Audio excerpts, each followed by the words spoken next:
Hello students, good morning to all of you. देखिए प्रश्नावली 7.1 में सवाल नंबर 3 से आज शुरुआत करते हैं। एक रेखाखंड AB पर AD और BC दो बराबर लंबवत रेखाखंड हैं। देखिए आकृति नंबर 7.18। ये आपको एक आकृति दे रखी है 7.18। इसमें आपको ये दे रखा कि एक रेखाखंड AB पर AD और BC दो लंबवत बराबर रेखाखंड है। तो देखो बराबर के लिए तो ये बता दिया कि BC की लंबाई और AD की लंबाई समान है और दोनों AB पर लंबवत हैं। इसका मतलब ये कोण 90 डिग्री का और ये कोण भी 90 डिग्री का। AB पर BC भी लंबवत है और AB पर AD भी लंबवत है और AD और BC की लंबाई समान है। दर्शाइए कि CD जो है रेखाखंड AB को समद्विभाजित करता है। यानी जो CD है वो AB को दो बराबर टुकड़ों में बांटता है। यानी हमें ये साबित करना है कि ये OB और OA दोनों बराबर लंबाई के हैं।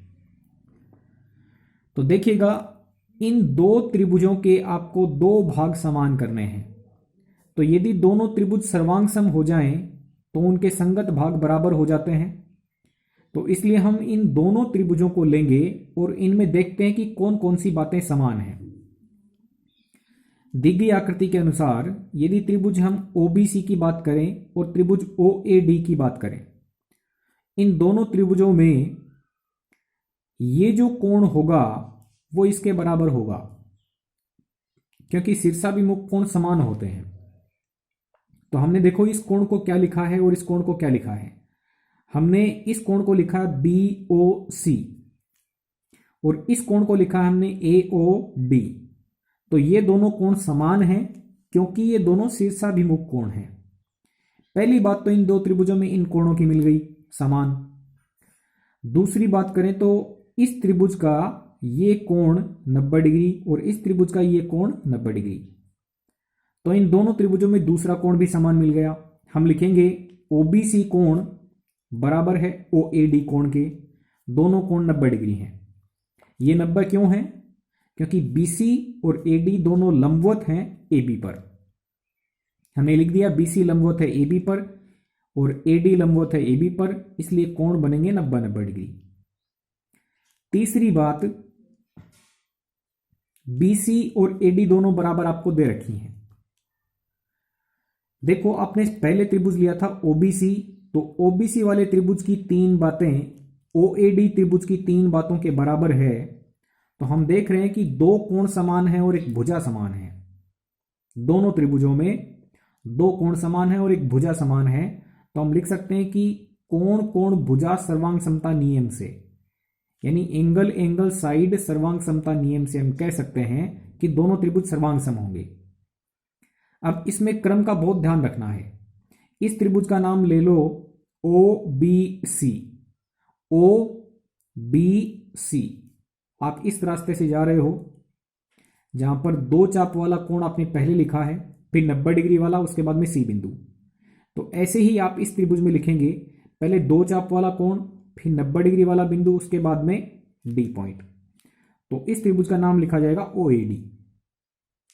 अब यदि ये दोनों त्रिभुज सर्वांग सम हो गए, यानी इनके सभी अंग समान हो गए, तो OB भाग है वो OA के बराबर हो जाएगा। OB भाग OA के बराबर हो जाएगा। ये कैसे लिख सकते हैं? चूंकि त्रिभुज सर्वांग सम है तो सर्वांग सम त्रिभुजों के संगत अवयव बराबर होते हैं। तो यदि OB भाग OA के बराबर निकल के आ गया तो ये बात साबित हो गई कि CD है वो AB को दो बराबर टुकड़ों में विभाजित कर रही है, यानी CD AB को समद्विभाजित करती है। ओके स्टूडेंट्स, ये था आपका सवाल नंबर 3। सवाल नंबर 4 देखिएगा। सवाल नंबर 4 में आपको दे रखा है कि L और M दो समांतर रेखाएं हैं जिन्हें समांतर रेखाओं P और Q का एक अन्य युग्म प्रतिच्छेदित करता है। जानकारी ये दी है कि L और M आपस में समांतर हैं, यानी मैं दो दो तीर लगा के इसको लिख दूं तो जानकारी समझ में आ जाएगी कि L और M दोनों समांतर हैं और P और Q दो अन्य समांतर रेखाओं का एक युग्म है, वो इन दोनों को प्रतिच्छेद करता है। यानी हम ये भी देख पा रहे हैं कि P और Q ये भी आपस में समांतर रेखाओं का युग्म है। देखिए आकृति नंबर 7.19, ये आकृति है। आपको सिद्ध करने के लिए बोला है, दर्शाइए कि त्रिभुज ABC त्रिभुज CDA के सर्वांग सम है। यानी ये वाला त्रिभुज और ये वाला त्रिभुज आपस में सर्वांग सम है। तो दो त्रिभुज सर्वांग सम कब होते हैं? जब आपको 5 नियमों में से कोई सा एक नियम लगता हुआ दिखाई दे रहा हो। तो हम इन दो त्रिभुजों की बात देखेंगे तो एक तो आपको भुजा बराबर दिख रही होगी कि ये भुजा इस त्रिभुज में जितनी लंबी है उतनी ही इस त्रिभुज में है। फिर बात करें इन दो त्रिभुजों के इन दो कोणों की, तो ये दोनों कोण समान होंगे क्योंकि रेखाएं समांतर होती हैं, तो उनको तिर्यक रेखा यदि काटती है तो बनने वाले एकांतर कोण समान होते हैं। तो आप इस तरीके से इसको सोच सकते हैं, ये P जा रही थी, ये Q है, ये दोनों समांतर हैं, तो ये कोण और ये कोण समान होगा। यानी एक चाप वाला कोण एक चाप वाले के बराबर है। फिर आप देखेंगे कि ये दोनों भी एकांतर कोण समान होंगे क्योंकि L और M जो हैं वो समांतर रेखाएं हैं, तो इनको ऐसे काटा जा रहा है। इसका मतलब ये जो कोण बनेगा वो इसके बराबर बनेगा, एकांतर कोण समान होंगे यदि रेखाएं समांतर हैं। तो आपको दो तो कोण बराबर मिल गए और बीच वाली भुजा बराबर मिल गई, तो इसका मतलब दोनों त्रिभुज सर्वांग सम हो जाएंगे। देखें, त्रिभुज ABC की जानकारी को मैं पहले लिख रहा हूं और त्रिभुज ACD की जानकारी को बाद में लिख रहा हूं। तो मैंने लिखा है कि इन दोनों त्रिभुजों में कॉमन बातें कौन सी हैं वो देखें। तो कोण BAC यानी ये कोण, इस त्रिभुज का ये कोण इस त्रिभुज के इस कोण के बराबर है, तो इस कोण को लिखा है मैंने ACD। ये दोनों बराबर क्यों हैं? क्योंकि P और Q दोनों समांतर हैं और ये दोनों कोण एकांतर हैं, तो एकांतर कोण बराबर होंगे। बात करें AC भुजा की, तो इस त्रिभुज की AC भुजा जितनी लंबी है उतनी ही इस त्रिभुज की AC भुजा है। दोनों त्रिभुजों में ये भुजा उभयनिष्ठ है। फिर बात करें इस कोण की, तो ABC त्रिभुज का ये कोण यानी ACB, ये कोण कौन सा है? ACB, ये बराबर होगा इस कोण के। इस कोण का नाम क्या लिखा है? CAD। तो इस त्रिभुज का ये कोण इस त्रिभुज के इस कोण के बराबर है। ये बराबर क्यों है? क्योंकि एकांतर कोण है और एकांतर कोण बराबर तब होते हैं जब रेखाएं समांतर हों। तो चूंकि L और M समांतर हैं तो ये दोनों कोण क्या होंगे? समान होंगे। अब इन दो त्रिभुजों में मेरे को जानकारी दिखाई दे रही है कि दो कोण और बीच की भुजा समान है। ये दोनों कोण बराबर हैं, ये दोनों कोण बराबर हैं और इन दोनों कोणों के बीच की भुजा समान है। तो SAS यानी भुजा कोण भुजा सर्वांग समता नियम से ये दोनों त्रिभुज सर्वांग सम हो जाएंगे। यानी हम लिख सकते हैं कि त्रिभुज ABC सर्वांग सम है त्रिभुज CDA के। ओके स्टूडेंट्स, ये आपको सवाल सिद्ध करना था, सवाल नंबर 4। देखिए सवाल नंबर 5। रेखा L, ये रेखा L है, ये कोण A को समद्विभाजित करती है। ये जानकारी है कि रेखा L जो है वो कोण A को समद्विभाजित करती है। यानी बिंदु A पर बना हुआ जो पूरा कोण है उसके दो बराबर टुकड़े कर रही है L। यानी इधर वाला कोण का भाग और इधर वाला कोण का भाग समान है। ये यहां तक की जानकारी है। और फिर लिखा है कि B है वो रेखा L पर स्थित कोई बिंदु है, इस पर स्थित कोई बिंदु B है। BP और BQ कोण A की भुजाओं पर लंब डाले गए हैं बिंदु B से। अब देखो ये कोण A बन रहा था ये, तो कोण की दो भुजाएं हो गई ये और ये। जब भी कोण बनता है तो इस कोण की ये भुजाएं हैं, तो इन भुजाओं पर लंब डाला गया बिंदु B से। लंब डाला गया, इसका मतलब ये कोण कितना है 90 डिग्री। बिंदु बी से इस भुजा पर भी लंब डाला है, इसका मतलब ये कोण भी 90 डिग्री। अच्छा, फिर आपसे सिद्ध करने के लिए बोला है कि सिद्ध कीजिए त्रिभुज एपीबी, त्रिभुज एपीबी सर्वांग है त्रिभुज एक्यूबी के। पहली बात आपसे ये सिद्ध करवाई है। दूसरी बात के लिए इसने बोला है कि सिद्ध कीजिए कि बीपी बराबर बीक्यू है, बीपी बराबर बीक्यू, ये भी आपको सिद्ध करना है। तो यदि हम दोनों त्रिभुजों को सर्वांग सम सिद्ध कर देंगे तो आसानी से दूसरा काम भी हो जाएगा। तो पहले हम क्या कर लेते हैं, दी गई आकृति के अनुसार हम लेते हैं त्रिभुज एपीबी और एक्यूबी। इसमें सबसे पहले तो ये देख पा रहे हैं कि ये कोण इस कोण के बराबर है, इस त्रिभुज का ये कोण इस त्रिभुज के इस कोण के बराबर है। तो मैं इस कोण को लिख रहा हूं पीएबी, पीएबी, और इस कोण को लिखूंगा क्यूएबी। आप बीएक्यू भी लिख सकते हैं, बिंदु बीच वाले पर कोण बनना चाहिए। तो पीएबी कोण और क्यूएबी कोण दोनों समान हैं। ये दोनों समान क्यों हैं? क्योंकि एल जो है वो कोण ए की समद्विभाजक रेखा है, दे रखा है। फिर ये कोण दोनों त्रिभुजों में समान है 90 डिग्री का। तो हम लिख पा रहे हैं कि एपीबी कोण और एक्यूबी कोण दोनों समान हैं, और लिख सकते हो कि दोनों 90 डिग्री के बराबर हैं। 90 क्यों है? क्योंकि बीपी और बीक्यू लंब डाले गए हैं। तीसरी बात इन दोनों त्रिभुजों में यह है कि AB जितनी लंबी इस त्रिभुज में है उतनी ही लंबी इस त्रिभुज में है। तो AB भुजा AB के बराबर है दोनों त्रिभुजों में। तो दोनों त्रिभुजों में तीन तीन बातें समान आ गई हैं, और वो आई हैं कोण कोण भुजा वाली। तो हम देख सकते हैं कि त्रिभुज एपीबी सर्वांग सम होगा त्रिभुज एक्यूबी के एएएस सर्वांग समता नियम से। ठीक है, अब दूसरे भाग की बात करते हैं। दूसरे भाग में आपको यह बोला है कि सिद्ध कीजिए बीपी बराबर बीक्यू होगा। तो यह भाग हम पहले सिद्ध कर चुके हैं कि त्रिभुज एपीबी सर्वांग सम है त्रिभुज एक्यूबी के। यह भाग एक से हमने सिद्ध कर लिया है। तो यहां से हम देख सकते हैं कि B से P की लंबाई बराबर होगी B से Q तक की लंबाई, क्योंकि संगत भाग बराबर होते हैं यदि त्रिभुज सर्वांग सम हो जाते हैं। तो ये त्रिभुज यदि इसके सर्वांग सम है तो BP और BQ दोनों बराबर हो जाएंगी। कारण क्या लिखोगे कि ये बराबर क्यों निकली इससे? तो हम जानते हैं कि यदि सर्वांग सम हो गए त्रिभुज तो उनके सभी अंग समान हैं, यानी उनके संगत अवयव सारे समान होंगे। और यदि BP और BQ दोनों समान लंबाई के हो गए तो हम कह सकते हैं कि बिंदु B है वो कोण की भुजाओं से समदूरस्थ है, यानी कोण की भुजाओं से समान दूरी पर स्थित बिंदु है B।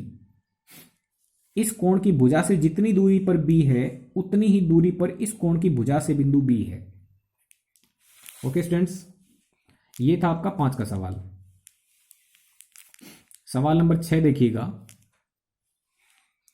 सवाल नंबर 6 में आपको आकृति दे रखी है 7.21, और इस आकृति में यह बताया है कि AC की लंबाई AE के बराबर है। AC की लंबाई AE के बराबर है, दोनों पे दो दो डैश लगाए हुए हैं। एक जानकारी और दे रखी है कि AB की लंबाई AD के बराबर है, AB की लंबाई AD के बराबर भी है, ये दूसरी जानकारी है। और भी बताया है कि कोण BAD का मान, BAD का मान बराबर है कोण EAC के, EAC के, यानी BAD कोण ये और EAC कोण ये दोनों समान है। ठीक है, फिर आपसे बोला कि दर्शाइए कि BC बराबर DE है। आप ये सिद्ध कीजिए कि BC और DE दोनों बराबर है। तो ध्यान दीजिएगा, जो भी भुजा आपको बराबर सिद्ध करनी होती है तो उन भुजाओं से संबंधित जो त्रिभुज है उनको आप सर्वांग सम सिद्ध कर लो, ताकि संगत भुजाएं समान हो जाएं। आप थोड़ा सा ऊपर ध्यान देंगे तो यहां से समझ में आएगा कि जब हम BP बराबर BQ सिद्ध करना चाहते थे तो BP APB त्रिभुज में और AQB त्रिभुज में संगत भाग बन गए। तो यदि हम ये सिद्ध कर चुके हैं कि ये त्रिभुज सर्वांग सम होंगे तो इनके जो भाग होंगे वो बराबर होंगे। तो जब हमें भाग बराबर सिद्ध करने हैं तो उनसे संबंधित जो त्रिभुज हैं वो त्रिभुज सर्वांग सम सिद्ध हम कर लें तो त्रिभुज आपस में सभी अवयव बराबर देते हैं। तो मुझे जिस जानकारी की जरूरत पड़ने वाली है आगे चल करके, तो मैं BC और DE को देखना चाहूंगा तो मेरे को त्रिभुज दिखाई देगा, एक तो ABC और एक त्रिभुज दिखाई देगा ADE। जब मैं ABC त्रिभुज की बात करूंगा तो ये कोण बनेगा एक DAC, ठीक है। ABC त्रिभुज में ये जो कोण बनेगा उतना ही कोण ADE त्रिभुज में ये बनेगा। ये दो कोण आपको समान दे रखे हैं तो मैं ये देख सकता हूं कि कोण यदि मेरे को BAD का मान EAC के बराबर दे रखा है तो दोनों बराबर कोणों में मैं बराबर हिस्सा जोड़ देता हूं। ये जो बीच वाला कोण है ना, ये दोनों तरफ आप जोड़ दो। यदि इस कोण में ये कोण जुड़ जाएगा तो यहां से लेके यहां तक का कोण निकल के आएगा। उदाहरण के लिए इसको आप मान ले 50 डिग्री है, ये 20 डिग्री है, ये 50 माना है मैंने तो ये भी 50 होगा। इसको मैंने 20 माना है कि 50 प्लस 20 तो ये टोटल बन गया 70। अब जब ये कोण इस कोण में जुड़ेगा, EAC में DAC कोण जुड़ेगा तो ये पूरा कोण बन जाएगा और ये भी 70 ही बनेगा क्योंकि 50 50 के बराबर था, बीच वाला भाग इसमें जुड़ गया तो 50 प्लस 20 यानी 70 हो गया। तो इधर वाला 70 और इधर वाला 70 दोनों बराबर होंगे। तो हमने क्या किया, ये कोण हमें समान दे रखे थे और इन दोनों समान कोणों में ये जो कोण है ये जोड़ दिया, यानी DAC कोण जोड़ दिया। तो जब इसमें ये जुड़ेगा तो ये पूरा कोण बनेगा, कौन सा, BAC। और जब इस कोण में ये कोण जुड़ेगा तो ये पूरा कोण बनेगा EAD। ये जानकारी बहुत महत्वपूर्ण रहने वाली है आपके सवाल को सिद्ध करने के लिए। अब हम दो त्रिभुज उठा लेंगे, BAC उठा लेंगे और EAD उठा लेंगे।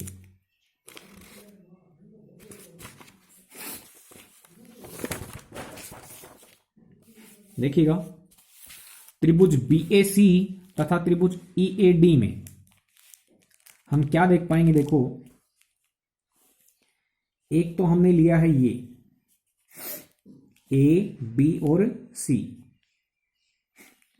और एक हमने लिया है EAD।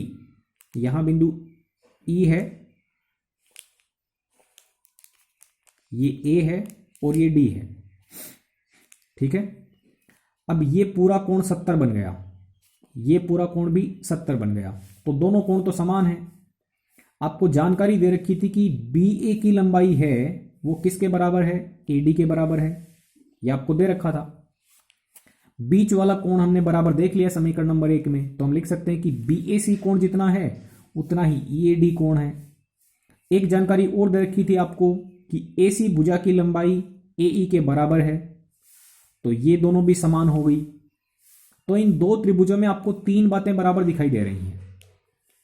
दो भुजाएं और उनके बीच का कोण समान है, तो इसका मतलब SAS सर्वांग समता नियम से ये दोनों त्रिभुज सर्वांग सम हो जाएंगे। हम लिख पाएंगे कि त्रिभुज BAC सर्वांग सम है त्रिभुज DAE के।